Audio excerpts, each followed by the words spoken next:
like it's 11:30, so we can go ahead and get started. I'm Desiree Corbin. I am with the provider engagement team here at Mount Carmel Health Partners. We appreciate everyone joining us today as Diane Zucker, our presenter. She's going to be reviewing the coding and documentation updates for 2023. As a reminder, just please mute your microphone if it's not already muted and turn off your camera. This just helps reduce the distractions as we go through the presentation. Feel free to ask any questions as we go through the presentation. There is a chat conversation box that you can type in your questions, and I'll go through and read those to Diane, and she'll answer as we're going through the presentation. I will go ahead and turn it over to Diane Zucker to introduce herself and go ahead and get started. Hello, everyone. This is Diane Zucker. As you can see, I am blacked out so that we have the best bandwidth as possible. So today's program will last till about 1 o'clock, and we're going to be talking about the changes from Medicare and the E&M coding documentation and guidelines. If you have a question after the program, feel free to email me or call me, but make sure to identify which program you are listening to, because I've been doing a fair number of programs and some of them are more specialty driven. So Mount Carmel is kind of a general program. With that said, here we go.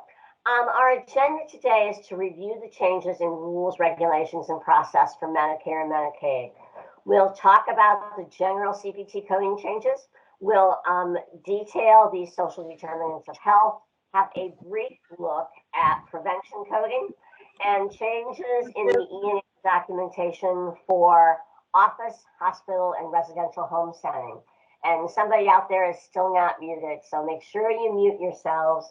And of course, we'll talk about how this all fits for January 1st, 2023. So we have to have this disclaimer because, of course, we're dealing with CPT codes. Remember that the HCPCS codes that you may use for injections and screening services are governed by Medicare and are open source, meaning that anybody out there can copy the entire book and use it. The AMA is a closed source document. Let's review the changes. Okay. Again, someone's mic is open out there, so I'm getting a little feedback. So let's first talk about the changes in 2023. A word about the fee schedule. First of all, the fee schedule reduced the RVU payment. This is because of budget neutrality. So understand that as new codes are added, there has to be an offset for where the money comes for new codes. This year, one of the most prevalent things in CPT was the condensing of hospital coding, residential and home coding. So that money then is spread between those services. But the conversion factor overall is lower in 2023. This not only affects Medicare, but this may affect all the commercial insurance companies who use the Medicare fee schedule as how they pay you for the care that you provide. So you do need to look at those schedules and to look at your contracts to see whether or not they're basing your reimbursement on 2023, 2022, or some of them go back to years 2021. The E&M changes have been endorsed by Medicare and all commercial insurance companies, and we'll talk about that at length today. So that means the changes in hospital coding for the elimination of observation codes and the condensing for custodial home care, residential home, and home visits are now one set of codes. We'll also talk about the revision in prolonged care coding, which may impact any of you who do behavioral health coding because you can no longer code any prolonged care for psychotherapy. Shared visits in a facility. So in the CPT code book in 2023, it identifies that if you are sharing a visit in a hospital or nursing home with a nurse practitioner, PA, or CNS, and you are basing the level of acuity on time, then it is whoever spends the predominant amount of time with the patient who bills for that service.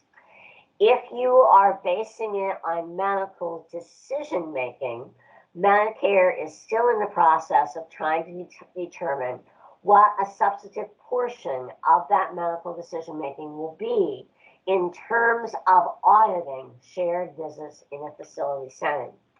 But what it does mean is that as you are providing services with a mid-level provider in a facility, a hospital, nursing home, IMC, foster care home, one of those places, and it's a shared visit, that both of the clinicians would need to document the care that they provide.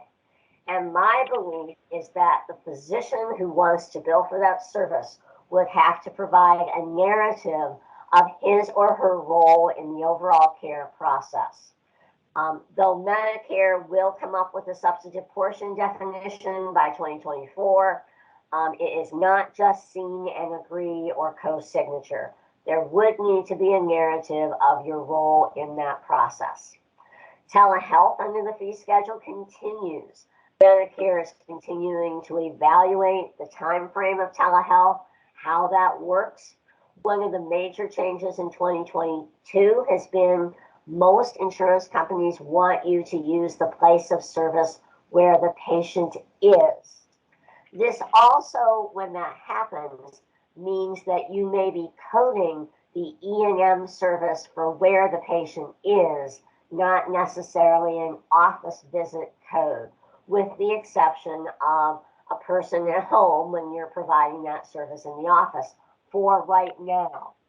That could change in 2023 because the place of service drives the E&M coding. Medicaid also continues their process. That was written into Ohio Administrative Code. There's a couple of other things to keep in consideration with telehealth. First of all, Medicare and all the commercial insurance companies are encouraging telehealth. That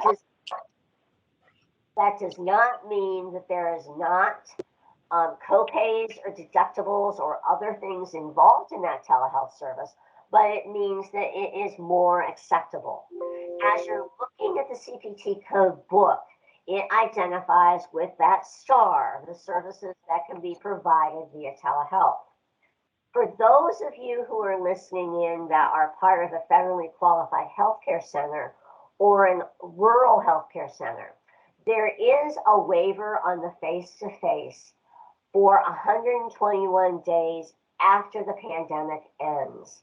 The pandemic should be ending based on the current time frame, January 18th. It could be extended again. But what that means is that we are required to have a face-to-face contact with our patients at least once a year. If we are waiving that face-to-face because of extenuating circumstances, it must be clearly documented in our record. There are times when telehealth is not appropriate, and it is up to you, the clinician, to make those determinations, whether you do it as you enroll people in your practice or you determine telehealth is appropriate or not appropriate. But you need to set the guidelines and the guardrails for these services. Things like not doing a telehealth visit while they're driving on I-71 would be a good guide rail.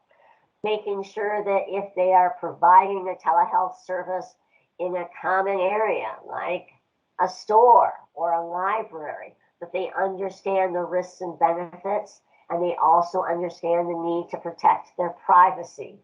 You, the clinicians, medical providers, and anybody else listening on, also need to make sure that you are providing telehealth in the most secure way possible. If you are part of the Interstate Medical License Compact, and I provided you a link, there is also one for nurse practitioners and one for therapists out there. To be part of this compact, there is a fee. And you need to read the fine print to make sure what services you can provide across geographic barriers. Some states allow prescribing, others may not, or they may allow prescribing in certain circumstances as long as the patient has a physician in that state. So you need to truly look at what the requirements are of those other states where you are providing care, whether it is a college student or a snowbird or someone on vacation. It is important to know Ohio Medicaid only pays for individuals who are in Ohio to receive Ohio Medicaid telehealth services.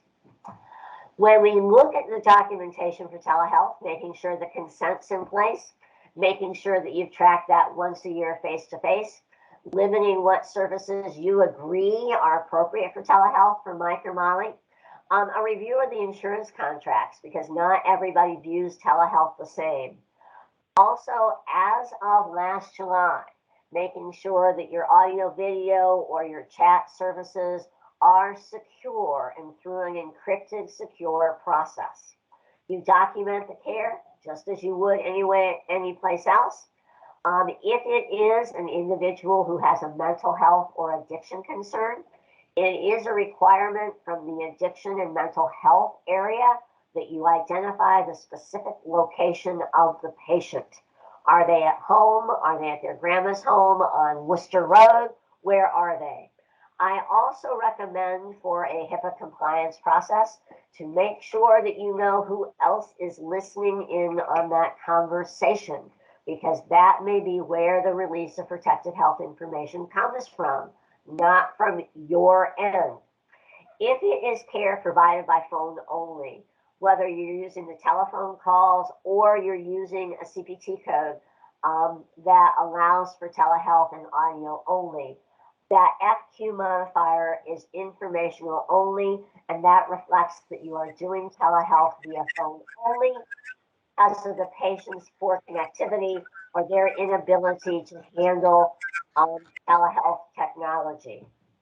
So when we look at the change in incident 2, and this is for behavioral health only, in 2023, beginning January 1st, Medicare will allow an MD, a DO, a nurse practitioner, a PA, and an LISW to provide services incident to them for professionals like a marriage and family counselor, an LPC, an LICDC, all those other individuals who are not credentialable by Medicare but are licensed in Ohio to provide direct patient care, either dependently or independently, to bill under their physician, nurse practitioner, PA, or LISW with general supervision.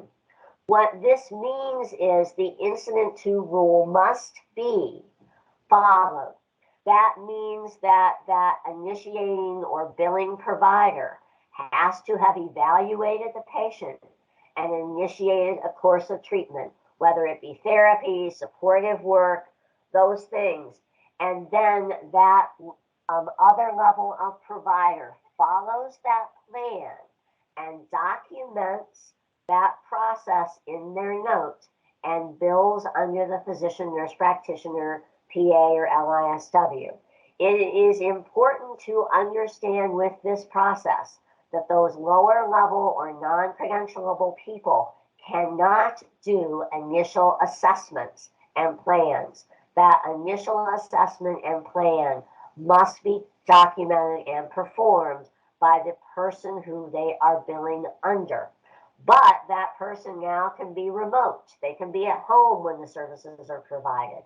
So remember that this incident 2 process is for behavioral health and addiction services only. There is a new code out there for chronic pain management services for Medicare patients. And so this code is that bundling of service during the first month and a holistic pain process. So any of you in chronic pain will want to read the upcoming definition and process for this coordination of care around chronic pain. Some other changes in Medicare deal with colorectal screening. It now begins at age 45 after a non-invasive stool test that is positive. So if you have an MS patient or an ESRD patient who has a positive stool and needs a colonoscopy, that will be part of the new benefit. There are also some dental services that will be expanded for individuals who are part of an organ transplant or some cardiothoracic procedures. This may also expand to other procedures in 2024, such as total joints. Audiology services are now allowed direct access for hearing aids. Wound management substitutes will be paid under an incident to status beginning 2024.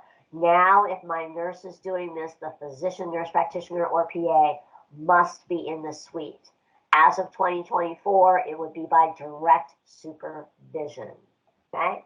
Allowance for immunization administration is being increased, so check out the fee schedule for those of you who do immunization administration. There are a number of new codes in 2023. There's one for suture and staple removal by another provider. The sutures were put in the ER, you're removing them. There's some codes for hernia repair for my general surgeons. There's some new spine procedures, but only a couple for my spine docs. Additional lab codes that may be added to your lab requisition from the hospital or outside lab. There are additional vaccination codes, again for COVID, not only for the immunization, but also the administration. Cardiology has updates for angiography specific to congenital anomalies, and there's some additional remote monitoring codes available. There are, again, some temporary codes out there. And so remember, if there is a temporary code for what you do, you must use the temporary code, not the unspecified code. A couple of insurance companies out there, when you are using a temporary code correctly, they are asking you to crosswalk it to the most relevant CPT code in the book. And they are doing this for pricing information. So if you use that temporary code and get that request from a commercial insurance company,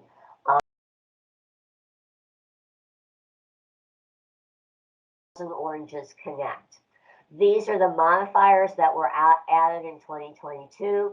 They still are in 2023. Remember, the FT is only used for critical care services. So if my cardiothoracic surgeon has a post-op critical care issue, they may bill for critical care with that FT modifier. Or in some cases, another E&M service may be appropriate if the patient is not critical care, but requires their attention and there are no other physicians available to render that care, or that care is unrelated to the surgery that they were involved in. A few other modifiers to remember. The X modifiers came out a number of years ago.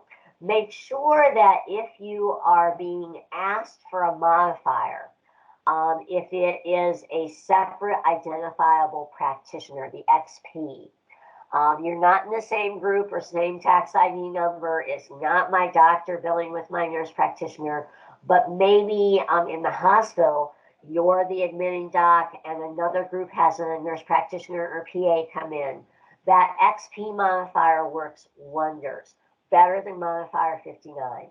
Also, my XE modifier may work if I did a nasal cautery this morning and a second one this afternoon.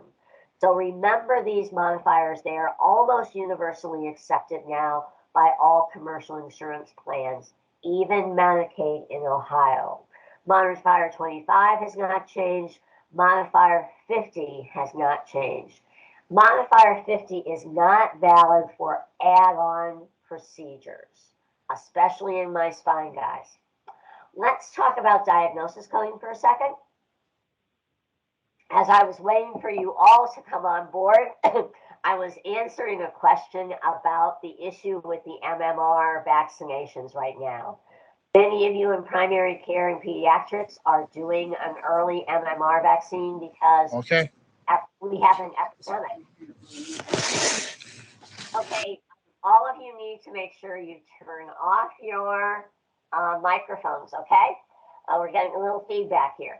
So if you are doing that MMR before it's needed, you may want to consider adding a diagnosis for a high-risk communicable disease.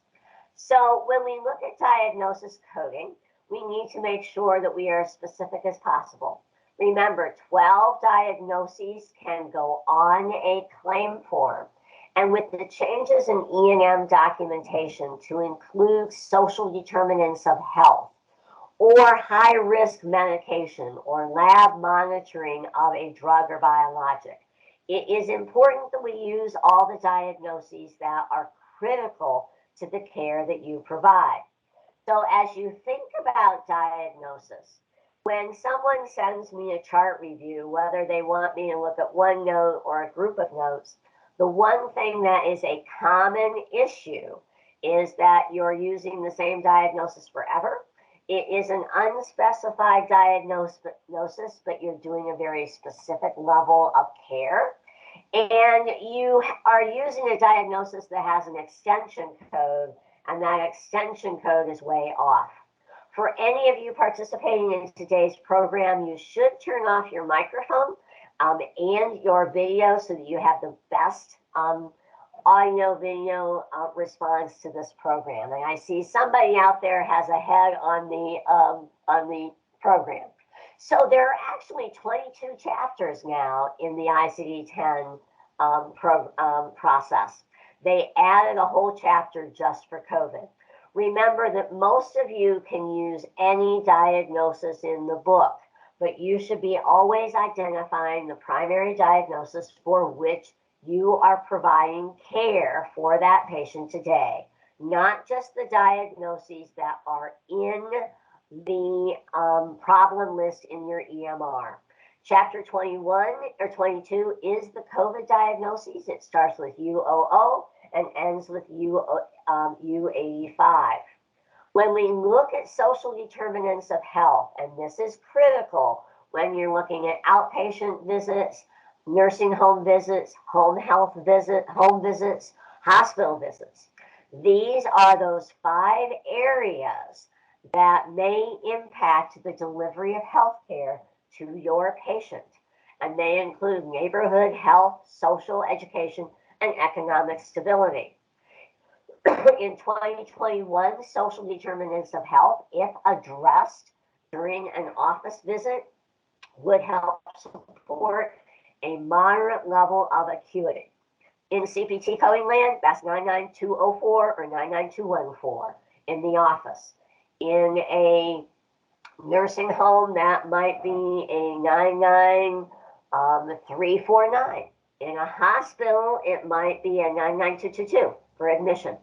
So these social determinants of health are also part of your quality improvement measures and cost management for your Medicare Advantage plans and quality improvement process. They are Z codes, and they may be about living alone. They may be about having a dysfunctional family. They may be about poverty, food insecurity.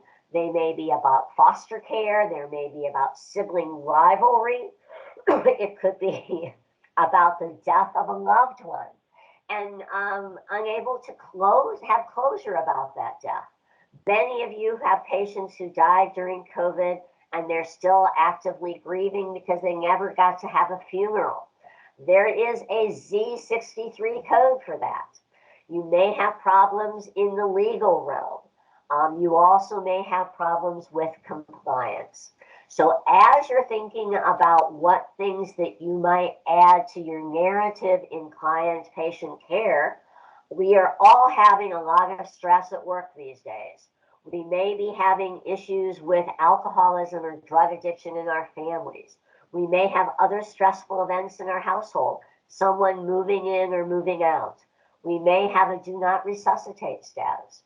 All of these things and many more would be added to the narrative for that diagnosis process. And remember, if it's addressed, it should be ICD-10 coding. There's some other history codes out there that you may use to help identify things that complicate the care that you give to that patient. Anytime you are doing medication monitoring for a therapeutic drug level, whether it's my cholesterol medication, my thyroid medication, my diabetes medication, my Z51.81 is part of the diagnoses that I expect to see in that process. If I'm dependent on external things, that's important for how you care for me. A couple of words about prevention, especially since the changes in E&M coding have made history and exam not the driving force for a level of care. History and exam are a driving force for prevention. You cannot have a prevention visit without the identified exam based on age, and that would include genitalia based on age, and history, past medical, social, family history, immunization history, medication history. All those things are part of prevention. When you are doing screening things for prevention, whether it is risk assessments or testing, they need to be part of the narrative and coded independently. If you want to look at Medicare's prevention coding, and that includes some of the G codes out there, here is the link. When we think about prevention, though, it is always coded with a Z code, and the initial codes are age-related. The Medicare Advantage plans do pay for prevention, and some of them, not all, also pay for the additional G codes. So if I have a Medicare Advantage plan, you need to make sure you are billing the prevention correctly and at least once a year, because that's how you're getting your prevention quality measure process in place. So just throwing on a Z code for prevention with a 99214 doesn't capture those prevention services. The Medicaid Advantage plans expect prevention. They also expect the appropriate level of prevention testing, perhaps thyroid testing, cholesterol testing, based on the client's status, condition, and process. The annual exam should be at least 12 months apart. My coding with an E&M and a prevention service means that in my note in the EMR, the E&M service would be clearly separate from the prevention in terms of diagnosis, in terms of content of problem status and problem plan. Prevention services require documentation. There is no assumption that because you use that prevention code or the Z code that it's a prevention visit. I need to see in the indication it's a prevention visit and in the narrative what you talked about. And having the same narrative for every patient, getting a pap and pelvic or DEXA scan, and it's a guy, is not a good thing. Your prevention narrative should be specific by age and by sex. When I read if the nun was getting sex education and appropriate STD testing, I scratched my head on that one. Now, let's talk about the E&M services, because that's where the major changes are in 21 and 23. And coming up, all E&M services will be based on either medical decision-making or time in a given day. These are all the codes that are now impacted with these changes.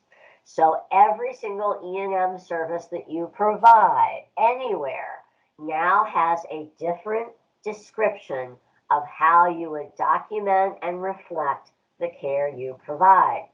So the E&M changes now mean that when you are writing a note, it is not about bullets, but it is about content related to the problems addressed, the data evaluated, and your decision making. There are new codes for prolonged care with and without direct contact. Actually, there's an old code for without contact. The place of service, it may define the CPT code that you use in that place of care. So the condensing of codes in the hospital, there's no longer an observation level. There's no longer in a nursing home the difference between custodial care and skilled. Is all either residential, which would be custodial, foster care, foster home, group home, or assisted living. And then the other location is it a hospital setting, acute care, or observation? So when we think about the impact of these changes, you also need to understand that this changes how all your templates out there have been structured. So one of the first questions that may be now part of your template is, where is this care being provided? Observation in a hospital or inpatient in a hospital? For my outpatient E&M service, is that an office or outpatient clinic, because my place of service code may change. If it's a residential, is it assisted living, the patient's home, a group home, or a custodial care setting? If it's a skilled nursing facility, is it skilled, IMC, or a developmental delay setting? Someone who has MRDD in a nursing home setting. My definition of a new patient versus an established patient has not changed, but there is a clarification about subspecialty. And remember, if any of you listening on, maybe a cardiologist out there, if you have a subspecialty of electrophysiology, EP, you would want to make sure that your enrollment with all your insurance companies shows your EP taxonomy NPI primary and your general cardiology secondary, so that if I'm in a group of cardiologists, then I can have a new patient visit within that group, as long as I do not cover with the general cardiologist for hospital and office care. So those of you who are subspecialists within cardiology, orthopedics, a few other specialties out there, you would want to make sure that your taxonomy is clearly my subspecialty, and that's my primary in the NPI world, so that I am identified as a distinctly separate person. When I have nurse practitioners or PAs who are working in a specialty group, they are like an octopus, an arm of that specialty. So they would be considered nurse practitioners of cardiology or a PA in orthopedics. Diane, we do have a question. Okay. We have a question that says, will place of service codes be different in 21, 22, 23? No, my place of service codes remain the same. It is the coding for those services by CPT code that change. So my place of service for home is 11, or I think 12 for assisted living. So those place of services remain the same for a hospital, 21 or 22. What changes would be how the CPT codes are assigned in those locations. So if you go on the Medicare website right now and look at the place of service codes, those have remained the same. Good question. Okay. So in a hospital, it is initial or subsequent. In an office-based setting, it is 3 years and a day. In a hospital-based setting, it is encounter-based. So if I come into a hospital and see you, it's an initial hospital admission or observation. If I come in and to a nursing home, a skilled nursing facility, it's the initial contact there. Now remember, if I leave that hospital and return in 72 hours, then I am I become a subsequent care person. I have to be gone from my acute care facility for 3 days before I can code an initial evaluation. Okay? So when we look at the observation codes and we look at the fact that they're now part of the inpatient codes, we also have to remember that our diagnosis should be specific to what we are caring for with that patient in that location. The level of history and exam is no longer a driving force. and you will hear me say this a number of times today, I don't care if you have a 10 system exam, 12 review of systems, past medical, social, family history, that does not drive Passionate, hungry. level of care. Okay? So remember, the level of care is driven by medical decision making or time, not by your history or exam.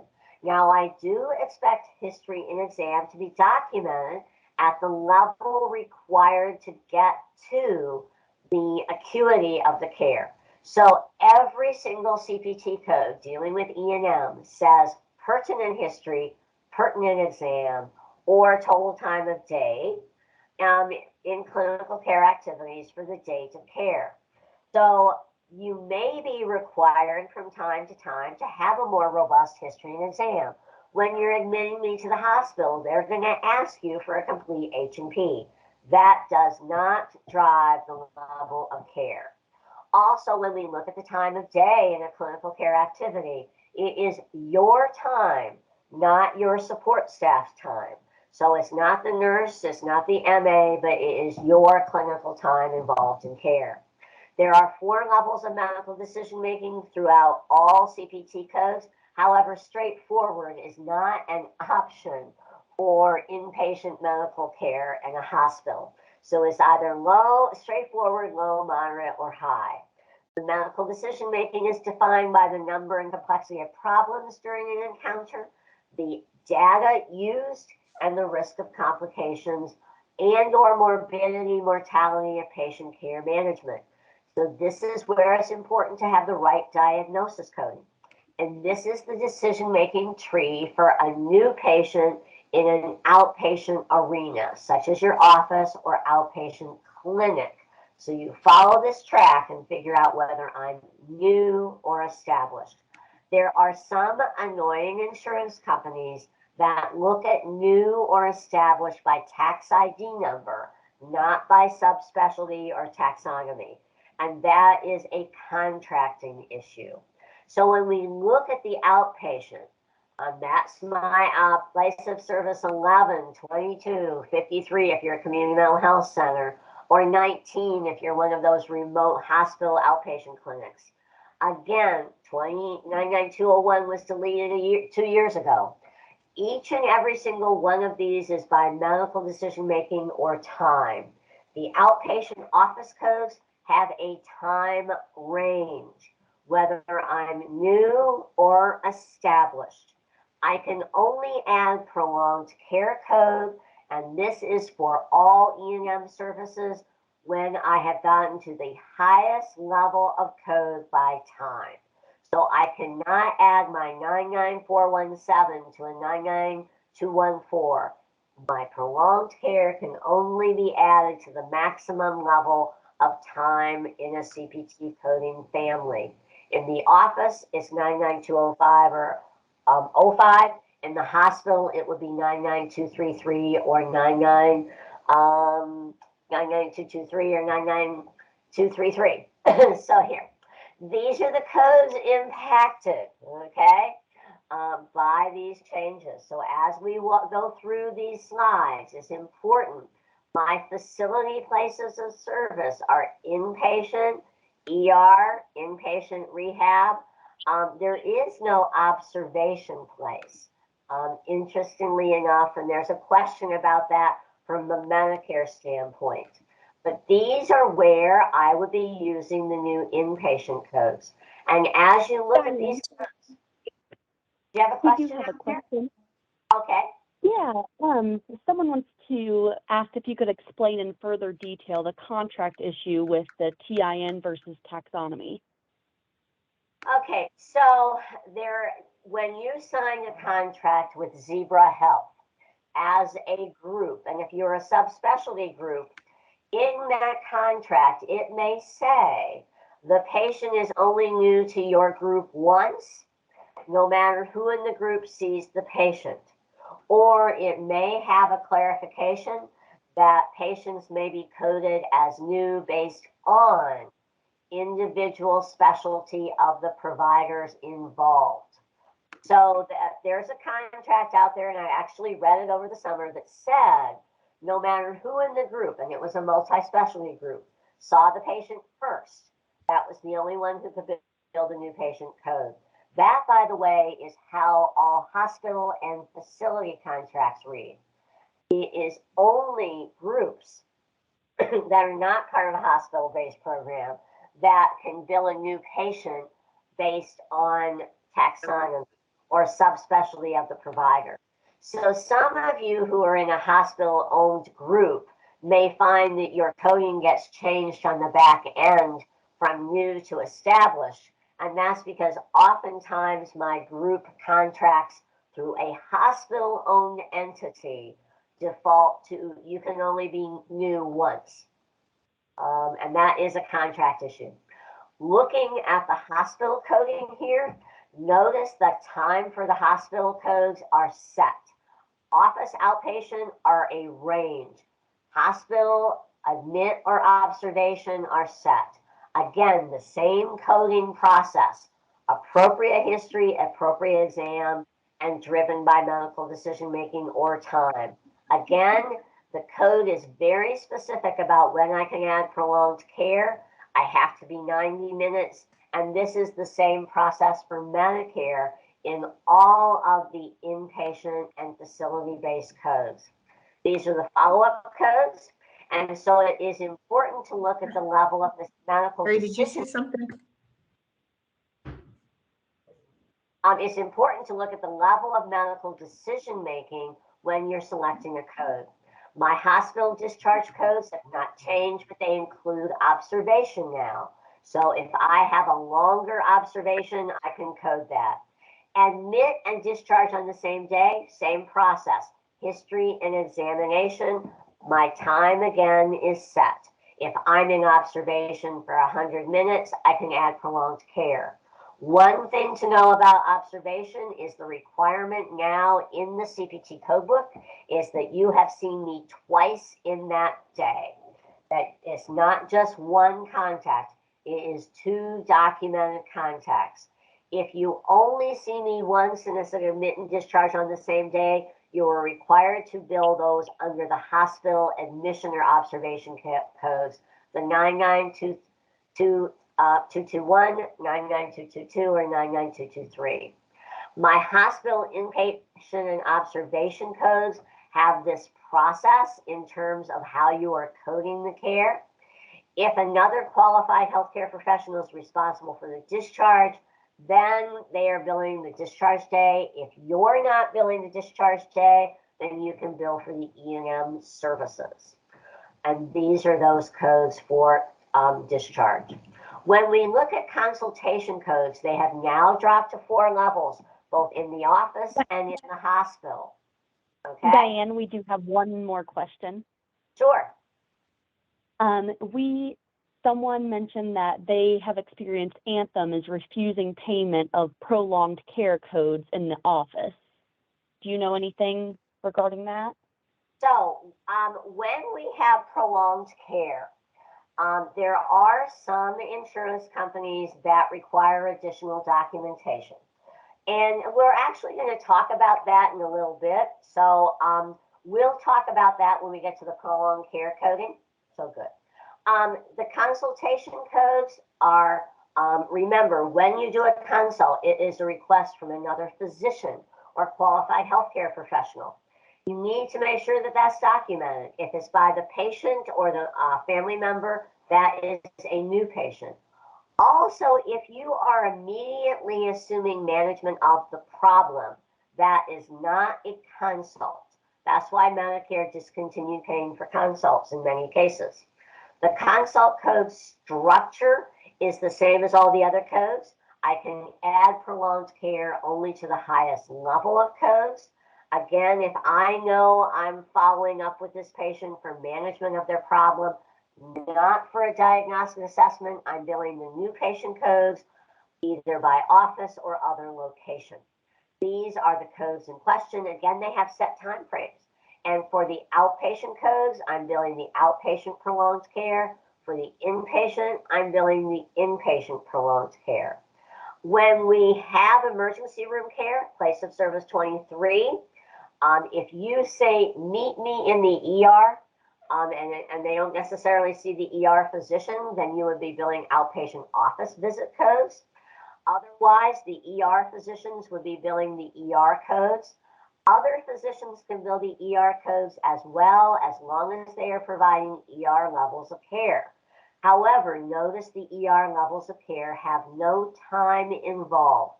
If any ER physicians are listening in, yes, you can bill the 99281 for supervising a nurse in a suture removal or other activity without walking in and seeing that patient.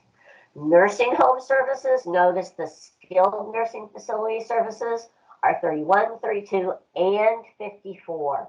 These have the same requirements in terms of medical decision making or time. There is a clarification when you are using the highest level of skilled nursing home care, that the documentation reflects the morbidity of the management and that it is intensive, and that you are doing evaluations and there is a risk for readmission to a hospital. So when I use the 99306 or 99310 codes, that I am making sure that that documentation is present. Remember, in a skilled nursing facility, only an MD or DO can admit at this time. In an IMC that uses the same codes, based on Ohio law, a nurse practitioner or PA can admit. So remember that if it's an IMC, maybe for a developmentally impaired person, or an IMC is often used for respite care, my nurse practitioner or PA can bill. But for a Medicare covered skilled nursing facility, that admission has to be done by an MD or DO. Now, I can, in those arenas, have a nurse practitioner visit before the physician visit without a problem. These codes have the same criteria: history, exam, or time. Okay? Again, my subsequent level mirrors the office level, 4 levels. Again, history, exam, or time. My nursing